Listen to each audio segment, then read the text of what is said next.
Hello అండి. మాకు చిన్న చేపలు దొరికినాయండి. నాన్న తీసుకొచ్చి ఇచ్చారు. ఉప్పేసి శుభ్రం చేశాను.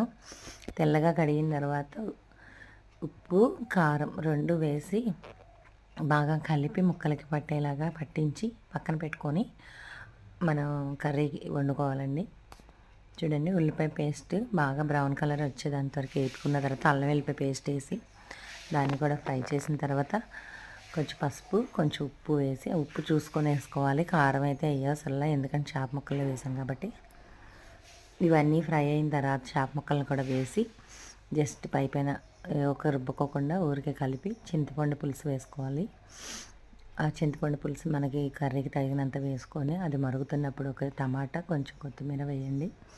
సూపర్ టేస్టీగా ఉంటుందండి. ఎక్కువ మసాలాలు కూడా వాడుకోకుండా సింపుల్గా పెట్టుకోండి, చాలా బాగుంటాయి. వీటిని పిత్త పరుగులు అంటారు, లేదా చిన్న పరుగులు అంటారు, రకరకాలుగా పిలుస్తారు. కానీ మా విజయవాడలో ఇవి దొరకడం చాలా తక్కువ అండి.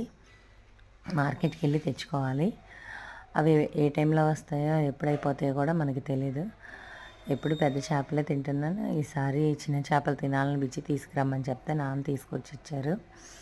అవి వండాను. చాలా టేస్ట్ ఉన్నాయండి. అసలు చాలా చాలా బాగున్నాయి.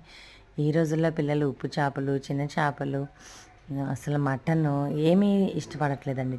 అసలు పిల్లలైతే ఇదివరకటి రోజుల్లో అమ్మ వాళ్ళు అన్ని రకాలు పెడితే అన్నీ తినేసేవాళ్ళని. ఇప్పుడు వాళ్ళు ఏది అడిగితే అదే పెట్టాల్సి వస్తుంది. మనం పెట్టింది వాళ్ళు అసలు తినట్లేదు.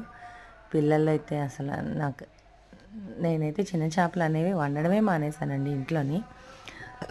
మా వారు కూడా తినరన్నమాట చిన్న చేపలు. చాలా టేస్టీగా ఉన్నాయి, కానీ ట్రై చేయండి.